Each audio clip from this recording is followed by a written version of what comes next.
As our world changes, we'll keep you up to date. News Talk KVNU 102 FM 610 AM. Also on the new KVNU mobile app.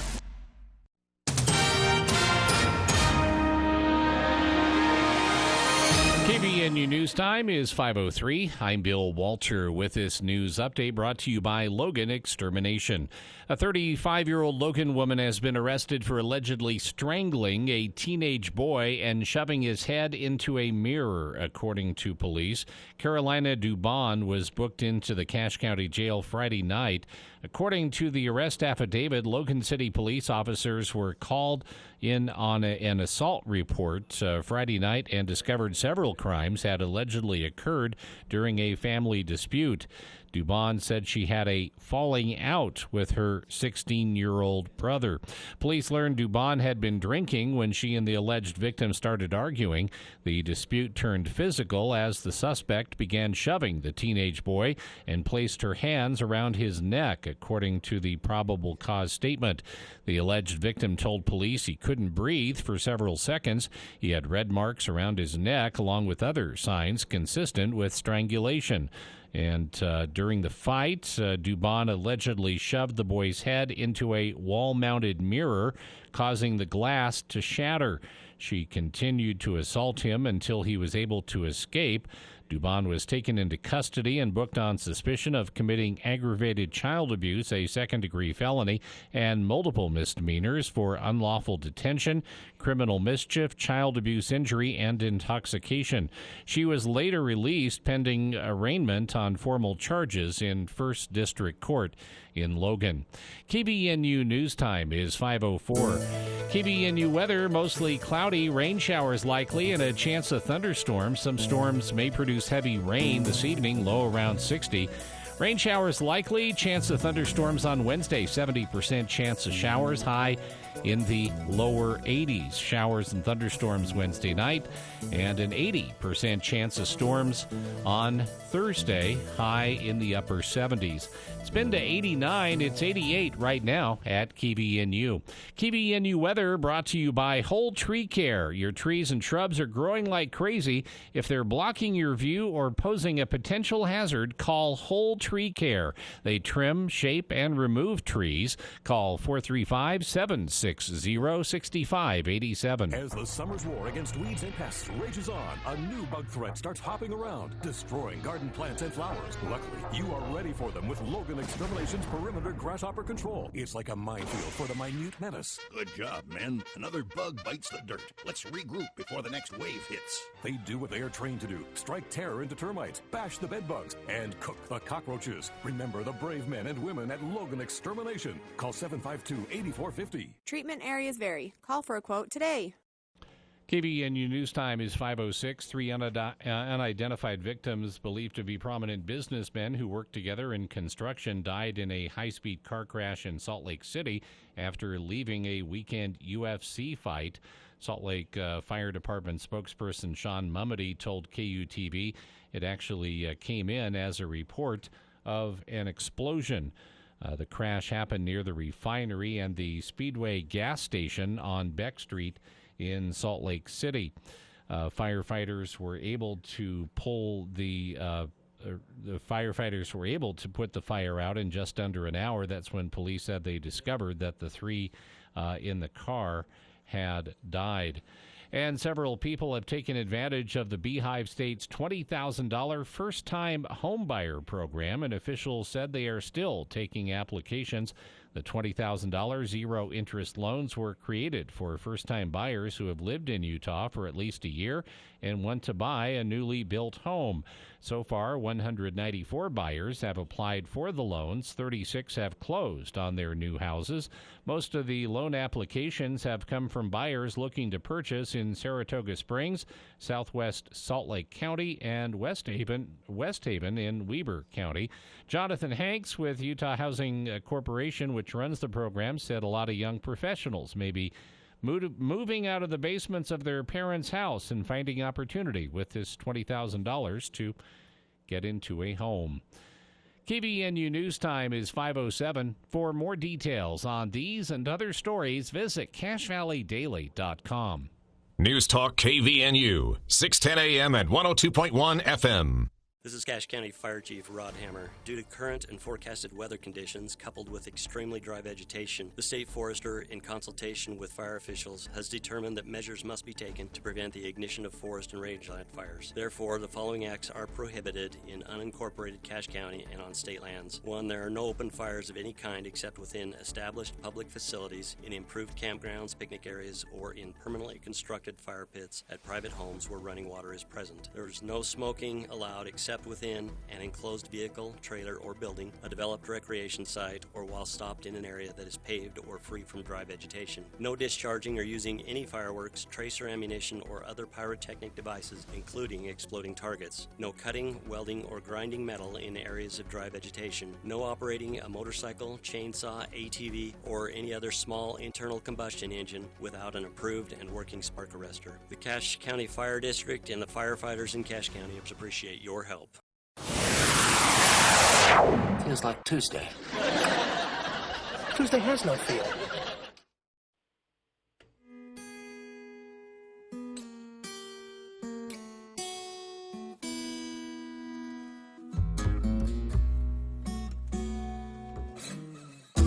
Welcome back to KVNU's For the People, hour 2 of today's show.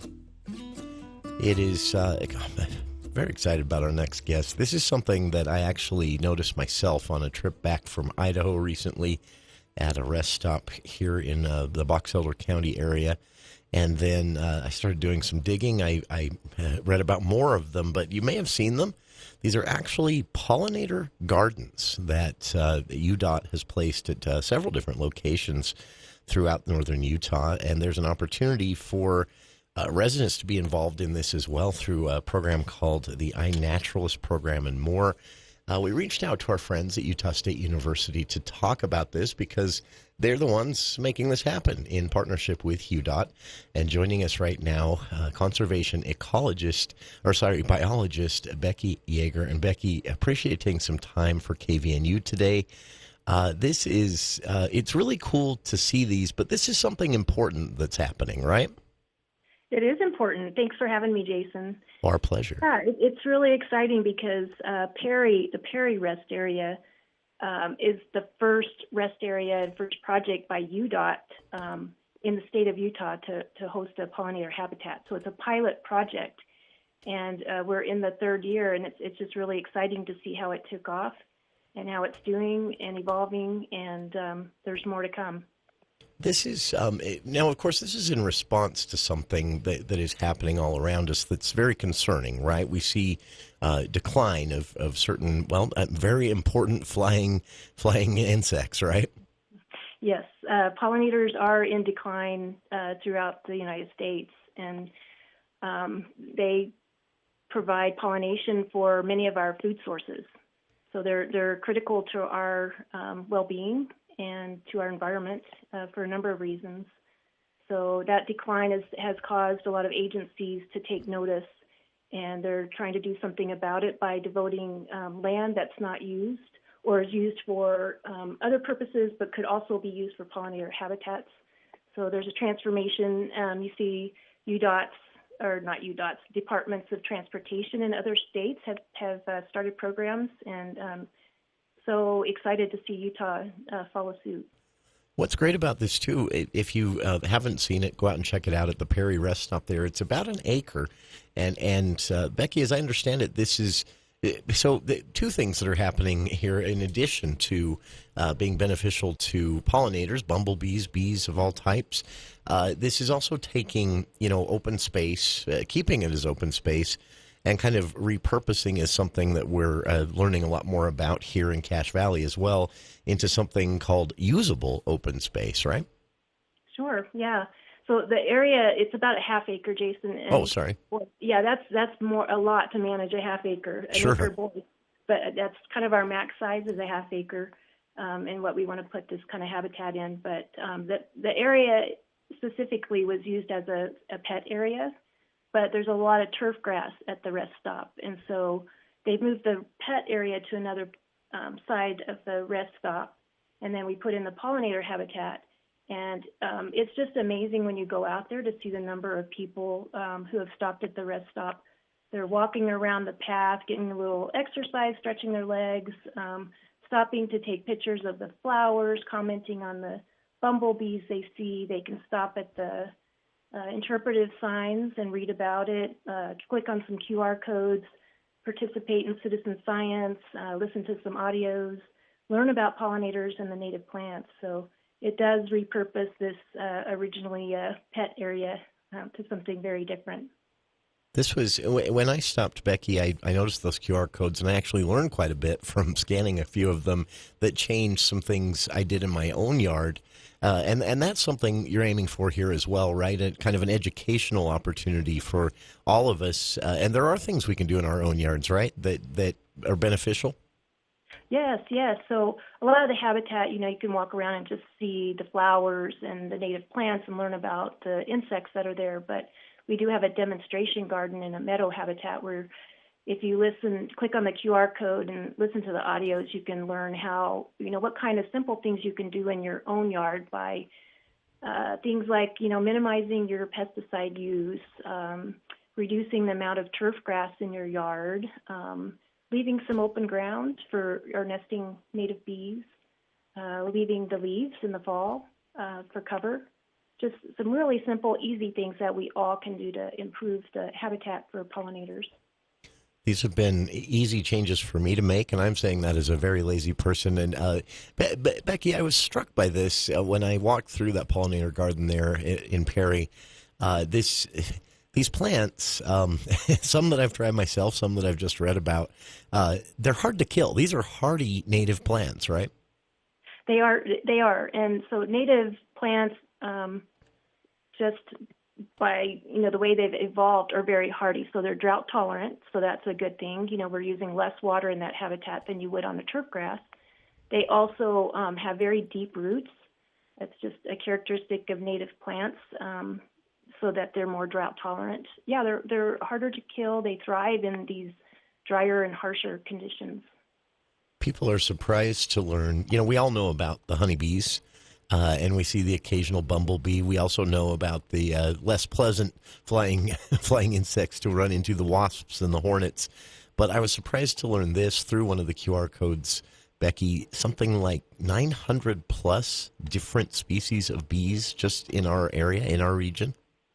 900 plus native bees. Native bees. That's incredible in Utah. That's incredible. It's incredible, and I used that number, and then I was corrected by an entomologist. It's actually over 1,000. Oh wow, really? Bees, and most of them are solitary and ground dwelling, and that's why leaving some bare ground is important, and also planting some bunch grasses, kind of habitats that they look for cover and for overwintering.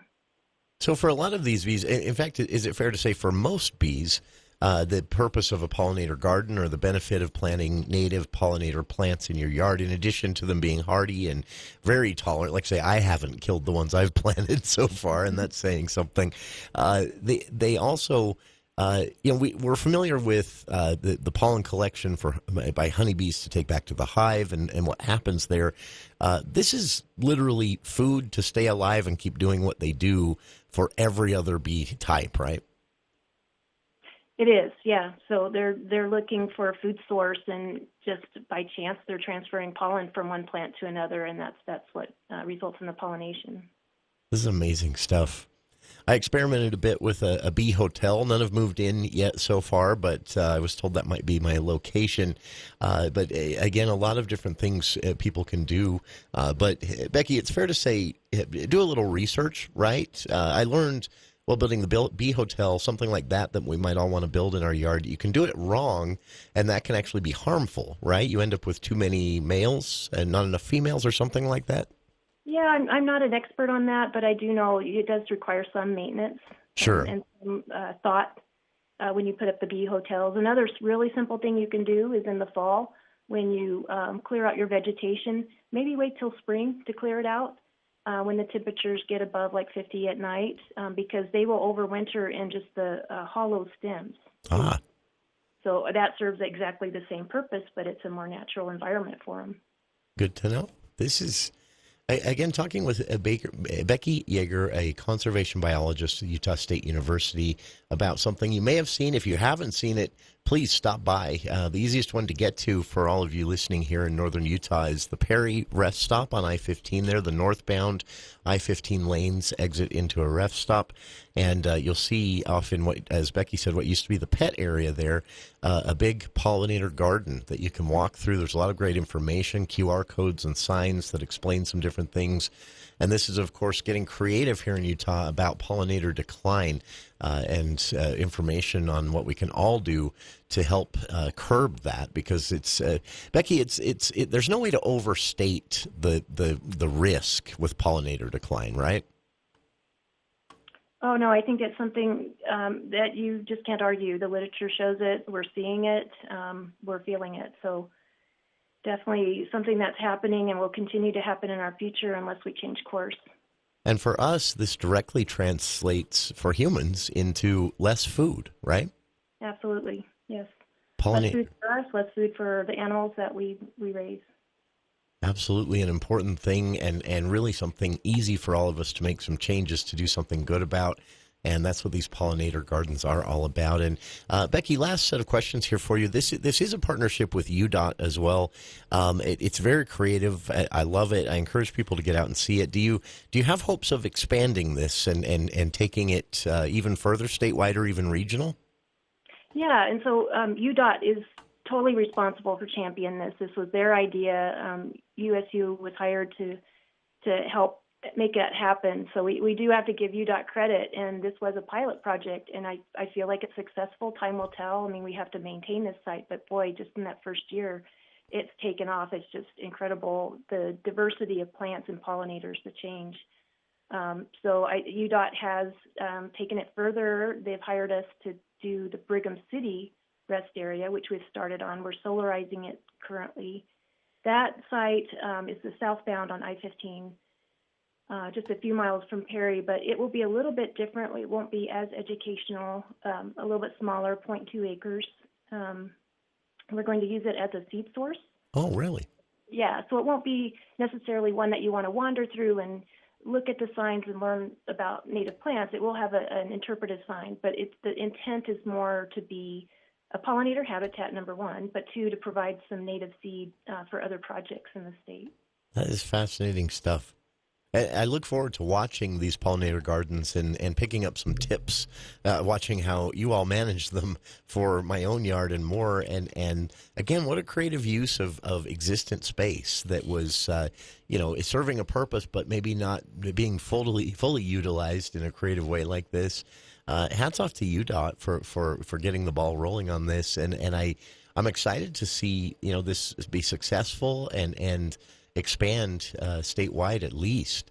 Becky Yeager, again, a conservation biologist with Utah State University, our guest here. And Becky, any final thoughts for listeners out there? You've mentioned, being more cognizant of our pesticide use, maybe leaving leaves and other plant stalks around through the winter until things warm up in the spring for bees to habitat through the winter. Anything else you'd recommend for all of us to do that could improve the overall situation for the pollinators? I think just mainly being conscientious about, what you're growing in your yard and your pesticide use, I think we're so pesticide happy around here, Sure. Spraying spiders and this and that and wasps, but just know that, when you spray those pesticides for a particular species, you're also killing the pollinators. And that not only affects your food source, but the chemicals are on your plants and your food, your gardens. So just be aware that, how you interact with your environment, it affects all the pollinators as well. Great information, and something we could all do to keep more in our minds as we garden through the spring and summer and into fall. Hopefully a long growing season this year, but minor changes we can make a huge difference for these pollinators. And Becky, I know when we first spoke about this, I'm not sure if it's still the case, volunteers were welcome. Is that something you're still looking for, volunteers to help manage the gardens? Absolutely, Jason. I'm glad you brought that up. I was going to try to squeeze it in. So, yeah, as my team that I work with, Mindy Wheeler and Jennifer Dowd and Eric LaMalfa and Amanda Barth, as we exit, and our project has ended, we need people to take care of and maintain that pollinator habitat. I'm a proponent of community gardens, everybody coming out and weeding together and socializing and learning from each other. This is a site where you can do that. So we are putting together a team of volunteers. We're looking for individuals or groups that can go out and weed during the summer on a weekly basis. So we set up a Facebook page, I think it's Perry Pollinator Habitat, that you can join, and that's where you can get some information. There's a liability form you sign, and we're willing to train people on native plants and the weeds and help them along, but we need to get that set up so that site can be successful in the future. Very nice. This is, again, an opportunity for you to actually be a part of this pilot program. And I do see that here, Perry Pollinator Habitat Facebook page. If you'd like to learn more or even sign up to volunteer your time, I've linked to that on our own Facebook page as well, or you can simply search on Facebook Perry Pollinator Habitat and find the one for Utah here. This is amazing stuff. Again, it's creative. It's one of those things, Becky, when you hear about it, when you read about it, when listeners hear about it here during this segment, you think, well, this should have been an obvious thing, right? But situation has forced us to get creative like this, and I love to see it. I wish you all success, and I do hope it expands, everywhere it can, even into other states. If we can help spread the word, just let us know. Okay, we will, for sure. And we just appreciate you having us on. Oh, our pleasure at all times. And for listeners, I've linked to the Facebook, and it looks like, and an Instagram page as well. I've linked to both on our the Instagram pages for the Utah Ag Pollinator Program, which goes well with this. But the Perry Pollinator Habitat Facebook page is where you want to go if you'd like to volunteer to help with this pilot program. And I've linked to that on our own Facebook page. And thanks again to our guest, conservation biologist at Utah State University, Becky Yeager. And thanks to our listeners for joining us as well. We'll be back with more right after this.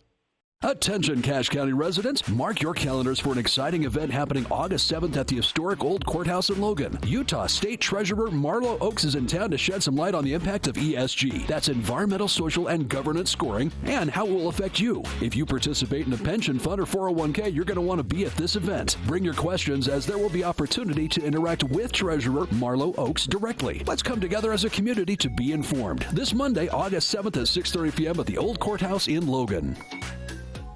One night in Logan. Spend the evening with the Bellamy Brothers. Healthy Kids Society presents the Bellamy Brothers Wednesday, August 9th at the Logan High School Auditorium. With special guest, the Katie Matthews Band. Tickets start at $20 and are available now at thefit.ticketsauce.com. The Bellamy Brothers, Wednesday, August 9th, 7 o'clock at Logan High School. Get your tickets at thefit.ticketsauce.com.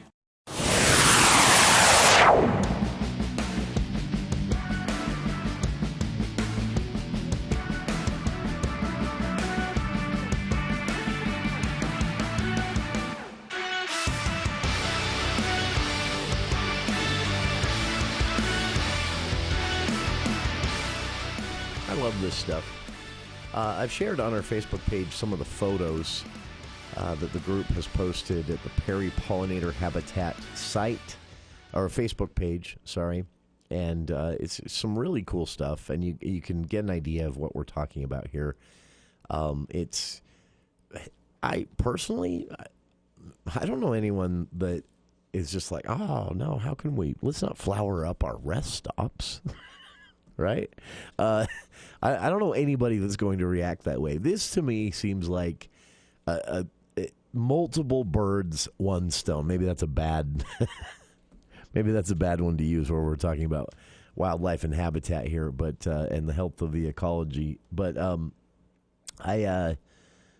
me, these native flowers that are food and habitat in the summer and winter, for carpenter bees, for bumblebees, for these, as Becky called them, solitary bees, bees that don't hive and make honey, to turn these areas at these rest stops into these pollinator gardens is just such a no-brainer. It surprises me, actually, that this wasn't what was always done. There's still a pet area, of course, and there are still opportunities for you to get out and stretch your legs and even sit on some grass if you want. But this, to me, is putting these drought-tolerant native plants in and then giving the bees just a little extra boost. I think it's such a great idea. And so the other thing I think that's cool is this was UDOT's idea, as Becky told us. No offense, but they're usually thinking about pavement and cement and things like that.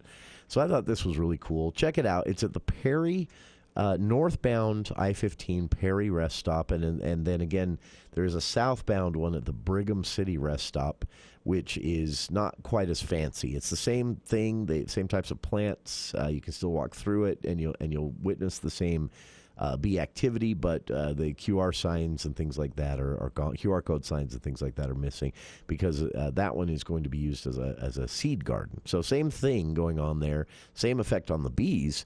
But that one is less publicly oriented and more towards just growing the seeds for what will go into this pollinator garden in Perry and others that might be set up at rest stops and other UDOT-owned locations or managed locations around the state. So, just a really, really cool idea, in my opinion. I hope that there's more of this. As Becky said, they are looking for volunteers. They're looking for people to weed, to help manage, to help catalog. Becky and I didn't get a chance to talk about this, but also check out the iNaturalist program. This is actually running through Utah's Department of Ag and Food, and this is an invitation for citizens, for residents of Utah, to get involved in helping, catalog, document, and then in the end manage turning around bee population decline. So the pollinator decline is serious, and of course the Utah Department of Ag and Food would be all over it because, most of our food requires pollinators, believe it or not. Check it out. Again, the pollinator garden in Perry is up and running. The one in Brigham City is just being finished, and it's a fun way to get out. Also get some ideas for your own yard on native plants that don't require a lot of water. I'm not kidding. I have a couple of these, and I forgot about them. They lived. They're hardy plants. We'll be back with more of For the People right after these headlines with KVNU's Bill Walter.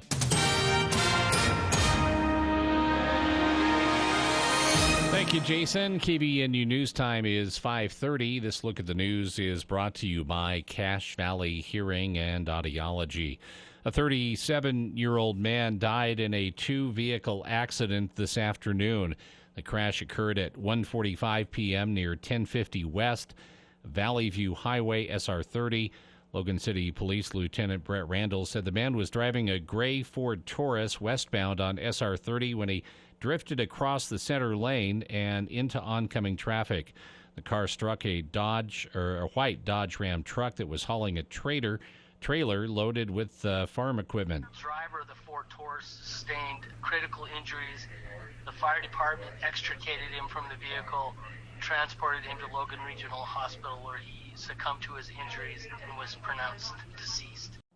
Investigators suspect the Ford was traveling about 45 miles per hour at the time. The impact of the crash peeled the top of the vehicle's roof off.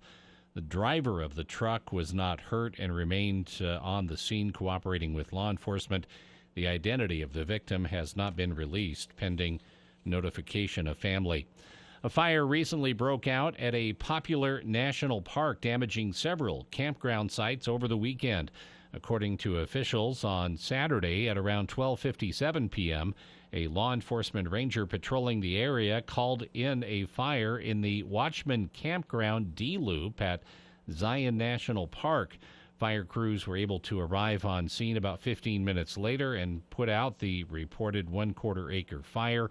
All visitors were evacuated from the campground and traffic was kept on SR 9 while authorities responded to the scene, which is located near the main entrance of the nearly 150,000-acre national park. During hot, dry conditions, National Park Service officials remind everyone to take extra precautions to reduce the chances of accidentally starting a wildfire. It is especially important to remember don't build campfires in the park when fire use is restricted. Secure trailer chains to make sure they don't drag and spark a fire. Keep trailers and RVs properly maintained, including tire pressure. Don't park a hot car or recreation vehicle in dry grass. And the Salt Lake City International Airport is benefiting big time from the post-pandemic travel boom, and there are numbers to prove it.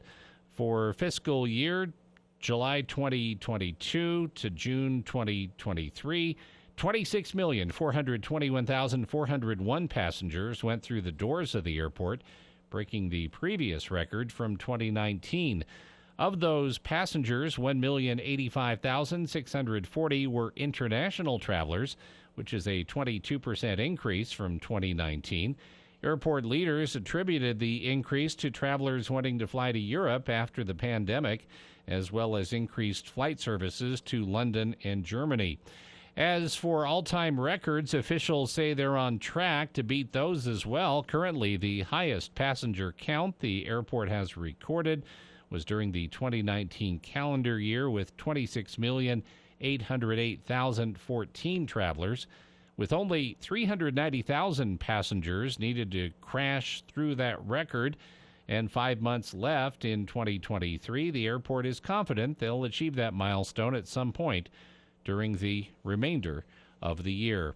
KVNU News Time is 5:34. If you've ever passed by 485 North Main, you've likely noticed how well kept the property is. The grass is always green and the flower beds are always well kept and in bloom. What you see on the outside is exactly what you'll find inside. Care and attention to detail. Exactly what you want when you're dealing with one of your most important senses, your hearing. Dr. Daines' love and care for the community has always gone beyond the front steps at Cache Valley Hearing and Audiology. So if you're not hearing as well as you used to, stop in at 485 North Main in Logan or visit them online at cachehearing.com. For the third time, former President Trump has been named in an indictment. A federal grand jury in Washington, D.C., accusing him of attempting to overturn the 2020 election, including the deadly January 6th attack on the Capitol. ABC News national correspondent Stephen Portnoy reading from the first page of the indictment. The introduction, explaining the defendant. The defendant, Donald J. Trump, was the 45th president of the United States and a candidate for re-election. Second sentence, the defendant lost the 2020 presidential election. Despite having lost, the defendant was determined to remain in power. This indictment says that the former president made claims that were false, that the defendant knew that they were false, but he repeated them widely, disseminated them anyway, to create an intense national atmosphere of mistrust and anger and erode public faith in the administration of the election. Mr. Trump has been told to report to federal court in D.C. on Thursday. Daria Albinger, ABC News. KVNU weather at 5:36 for tonight. Well, we have some sunshine, but it's supposed to become mostly cloudy tonight. Rain showers likely and a chance of thunderstorms. Some thunderstorms may produce heavy rain this evening, low around 60, and then rain showers likely with a chance of thunderstorms. Again, some storms tomorrow afternoon could be heavy. High temperature in the lower 80s. It's been to 89. It's 87 right now at KVNU. Take care of those nasty elm seed beetles by calling Logan Extermination, 435-752-8450. And you can always get more news at CacheValleyDaily.com. Hi, this is Gordon Deal. Wednesday on This Morning, America's First News. If the presidential campaign of Ron DeSantis is failing to gain more traction, who will take his spot as the main challenger to Donald Trump? Also, in addition to a shortage of air traffic controllers, the country is also short on pilots. Are there enough in the pipeline to avoid more airline delays? And what if your boss did not accept your resignation? Wednesday on This Morning, America's First News. From 4 to 6 on News Talk KVNU, 610 AM and 102 FM.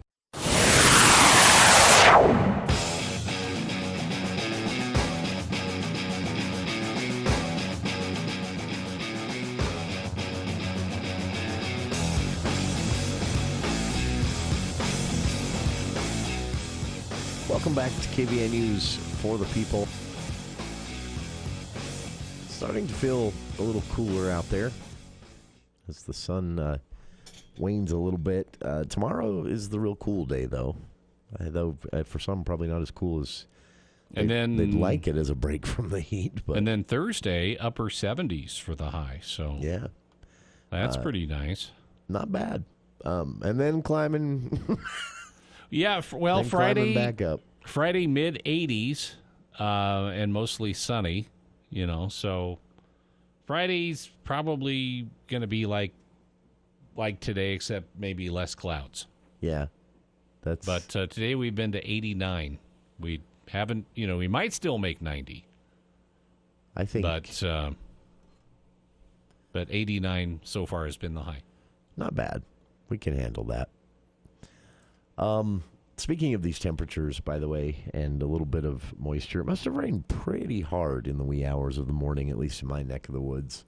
I was awakened by, I was kind of awake anyway. I didn't sleep good. But I remember seeing a flash of light and then hearing a rumble of thunder, but it didn't seem like it was close. It was beautiful last night, some of the flashes, but far north on that. But it's a strange, weather seems just weird lately. So I've been watching this all day today. Crews are currently working to remove debris as Alta experienced just the weirdest. I don't think I've ever seen a headline like this. Flash flood warning at Alta. Not a mountain thing. You can imagine an avalanche warning, but not in the winter. It was just a very powerful localized storm, I guess.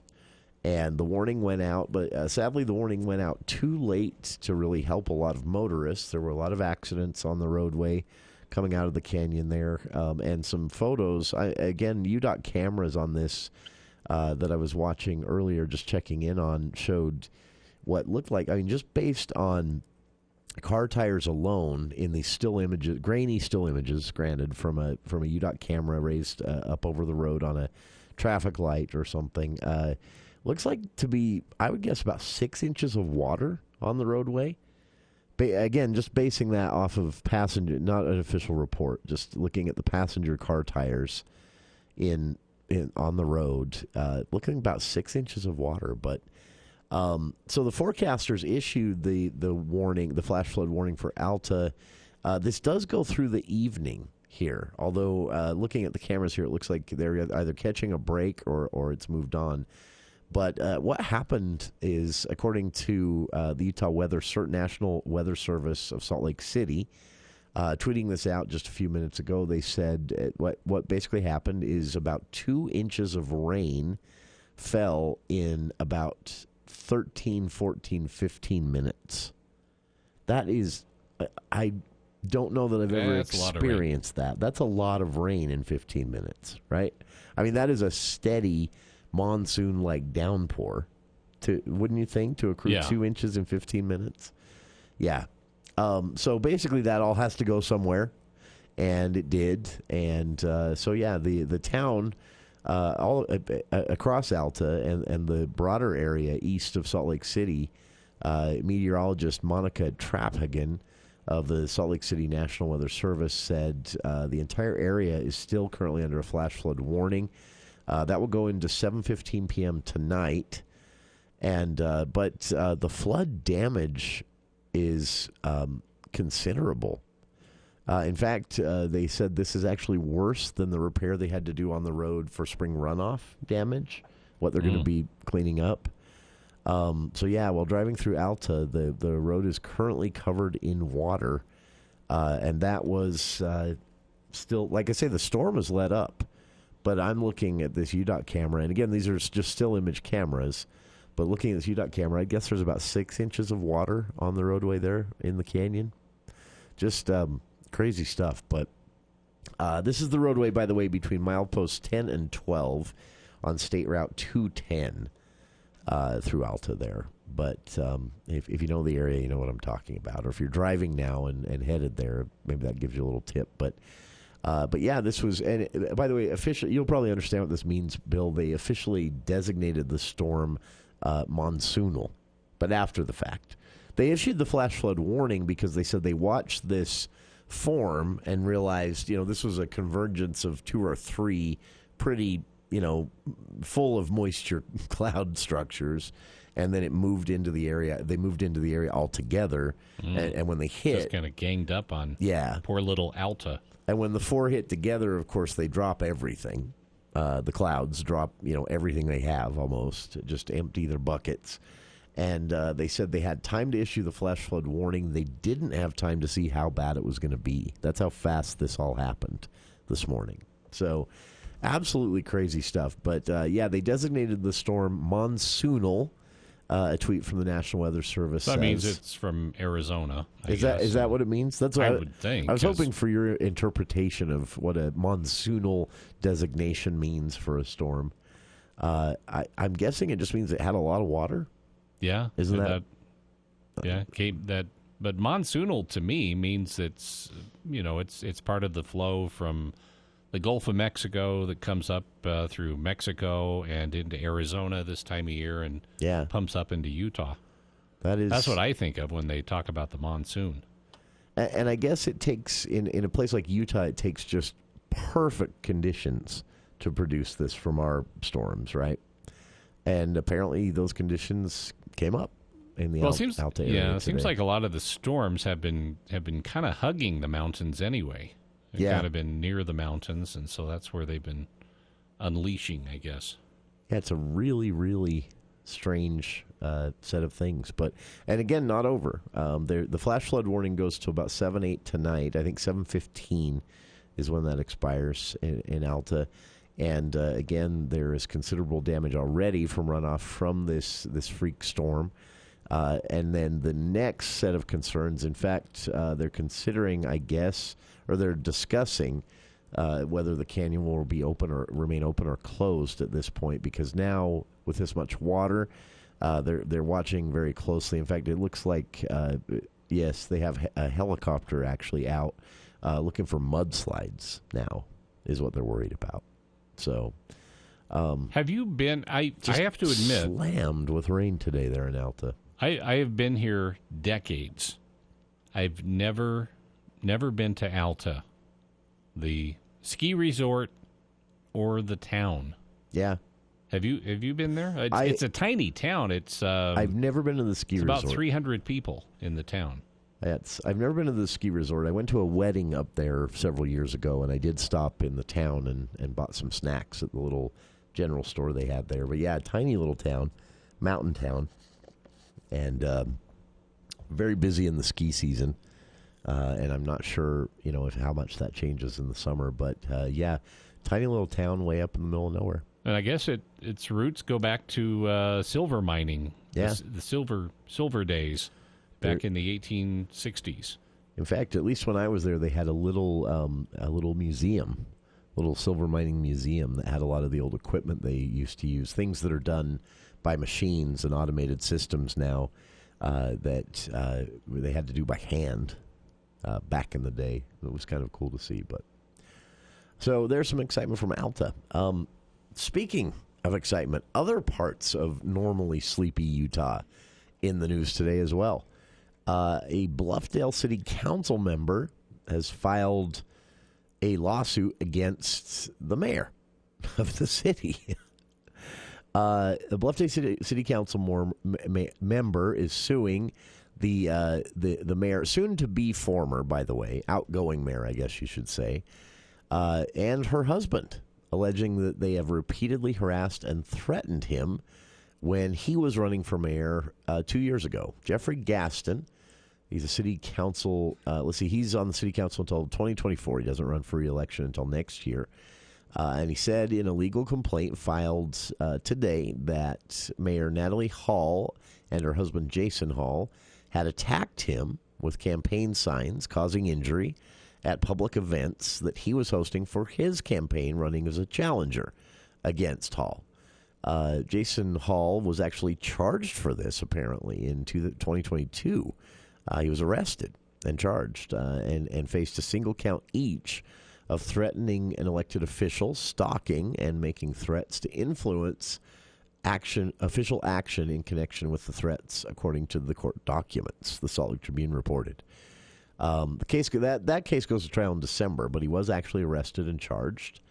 In the lawsuit filed today, Gaston, the city council member, accuses Jason Hall as well as outgoing Mayor Natalie Hall, who own Woodcraft Mill and Cabinet, and George Slicer of Woodcraft Mill and Cabinet as well, all of them as assault. It names them. So they threatened, and that afterwards Gaston says he received threatening communications for an extended period and actually feared for his life after Jason Hall, the owner of Woodcraft Mill and Cabinets, threatened him on social media, and someone sent Gaston a screenshot. Gaston in the lawsuit also accuses every defendant of intentionally inflicting emotional distress, harassment, intimidation on both he and his family. But more specifically in the lawsuit, accuses outgoing Mayor Natalie Hall of portraying him in a, quote, false light by saying he hadn't suffered any attack by Jason Hall, despite the fact that her husband was arrested for that very attack. The reason this story caught my eye is apparently it is generating a lot of drama in this very sleepy town of Bluffdale, Utah. It is a town that usually isn't the headline for these types of things, but the allegations going back and forth, well, what they've led to is, and it'll be interesting to see how this plays out, in their municipal races that are playing out for those who are up for re-election. This whole thing seems to have led to an anti-incumbent mentality. And other candidates are saying that this group, with all of their, quote, drama, said one city council member, speaking to the Salt Lake Tribune anonymously, asked for their name to be withheld. The city council member said, all of this drama is putting all of the rest of us at risk. These three individuals who have had a beef going back years are bringing a lot of bad to our town, and it's hard to get business done. Unfortunately, it's playing out. It is a mess, to say the least, that has now resulted in a lawsuit being filed. The allegations overall, dating back to March of 2021, Gaston, the city council member who filed the suit today, received an email from somebody who they said had, quote, high hopes for him, and was including him or encouraging him to run for mayor, basically, to challenge the sitting mayor, now outgoing Natalie Hall, but sitting without outgoing, or no plans to outgo in 2021. And so he ran against her. But the charging documents filed in the criminal case against Natalie Hall's husband, Jason Hall, stated that the arresting officers said that Hall and Gaston were behaving like schoolyard bullies towards each other. The email stated that Gaston, quote, or an email was brought forward in the criminal charges as well. Salt Lake Tribune got a copy of this, in which an email was sent by the mayor's husband, Jason Hall, that said Gaston should, quote, know that the wheels are in motion to render him irrelevant, whatever that means. Gaston says he was also sent a screenshot of a threat made by Hall on social media that made him feel afraid for his life and changed some of his daily habits for he and his family. A few days after all of this occurred, Gaston actually got a package mailed to his home address that contained a children's book about anger management. Which, I'm sorry, I kind of find that funny. I mean, but also juvenile. And a note along with the book that said, hey, imbecile, move out of Bluffdale, apologize, and kill yourself. That is where things got serious. And then this was tied back to the mayor's husband, Jason Hall. The mayor, outgoing Mayor Natalie Hall, of course, claims her husband did none of these things, but won't address, Gaston says, the fact that they felt there was enough evidence her husband was actually arrested and then charged by the county attorney. Hard to say nothing happened in that situation, though innocent until proven guilty. And again, the trial isn't until December. And then again, complicating things, this lawsuit, civil complaint filed against several individuals, including the outgoing mayor and her husband, by a sitting city council member. And the suit alleges that this is crazy. The suit alleges that these two even came to his property disguised to make deliveries of various things, including the book on anger management. Wow. Weird stuff. The suit finally claims that the defendants destroyed computer evidence or destroyed a computer, hoping to, when someone explained to them that their IP address could be tracked, where threatening messages were sent from.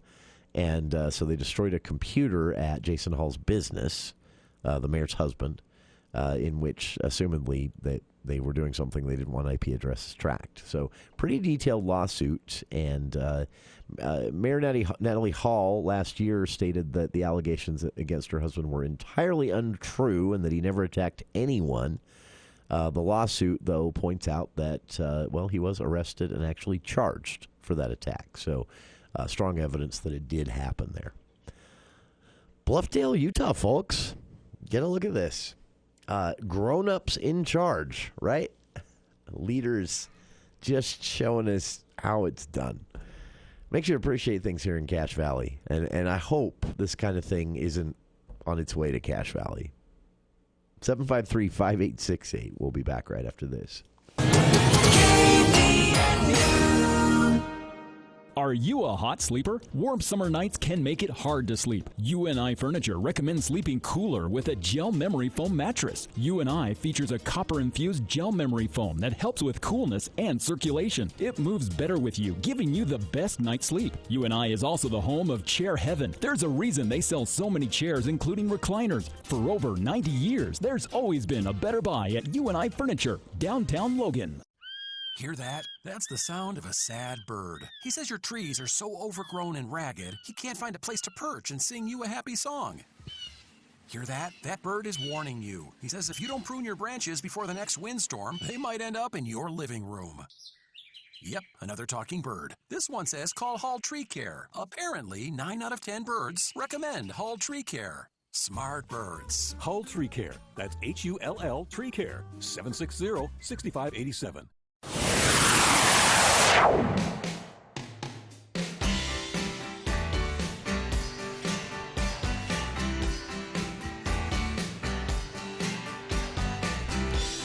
Earlier today, up there on the campus of the Logan Regional Hospital, Intermountain Logan Regional Hospital, this morning they commemorated the official new 24/7 Life Flight base.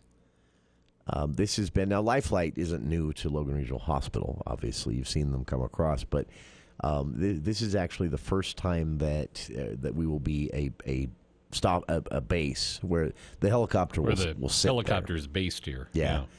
And that allows quite an expansion. This allows for better coverage of a lot of areas. There were quite a few people on hand today. We had some photos sent to us from friends up there at the hospital, and it looked like, I would say, a good 100 people, because they had hospital officials, caregivers, nurses, doctors, and then, of course, Intermountain Flight personnel, members of the community. I think I saw in the photos here some elected officials, recognizable faces there in the crowd. But anyway, this is a pretty historic moment because it's one person there at the event described it that way specifically as a historic medical moment. That was a quote I saw in the Herald Journal earlier today as well. But this is a really big deal because we have these life flight services. You don't have to explain their usefulness, and the difference between life and death is clear. Just the amount of time they cut out of travel. But this allows for quicker responses to the northern areas. This also allows them to expand life flight coverage out a bit. We talked about this last week on the show, and a listener asked if this is going to include life flight services to Rich County, and I'm not entirely sure. My understanding is that was already something that happened. that Rich County already was getting life flight services. If that is the case, if that is correct, and this does expand the service and allow them to fly there, that would greatly reduce travel time. That is also, for a helicopter, a more difficult flight with those canyons and those winds than flying up the Wasatch Front and over into Cache Valley. So I don't know the answer to that, but great question, and I'm still waiting to hear back on that. But it does allow also for, so one of the things we talked about last week is that Intermountain Logan Regional Hospital's new life flight base being here, that is going to, obviously is going to allow for quicker service here in Cache Valley and throughout northern Utah and even in parts of the Wasatch Front, Box Elder County as well. But it's going to be game-changing for accidents in Logan Canyon. The difference between someone dying and someone surviving, literally. So that's a pretty big deal. But it is also going to allow for better partnerships in the future with teams in southeastern Idaho and accidents that might happen further north of Logan Canyon as well. So it's a pretty big deal, and it is official. Just a little bit of a bookend on that from last week when the announcement was made. Doesn't now this was a week of doesn't take long. You know, it's basically a matter of where the paperwork says the base is and where they park the helicopter.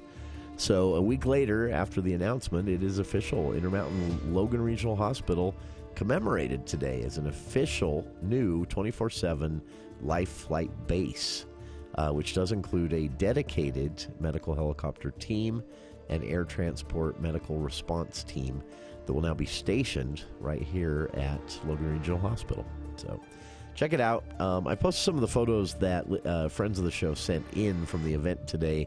Shiny new red helicopter sitting there. I don't know if it was new, but shiny red helicopter sitting there. They polished it anyway. Yeah, somebody definitely gave it a wax job. But yeah, welcome news for northern Utah residents, southeastern Idaho residents, and more. So that's it. I've linked to some of those photos on our Facebook page. I appreciate Christy for sending those photos in, by the way.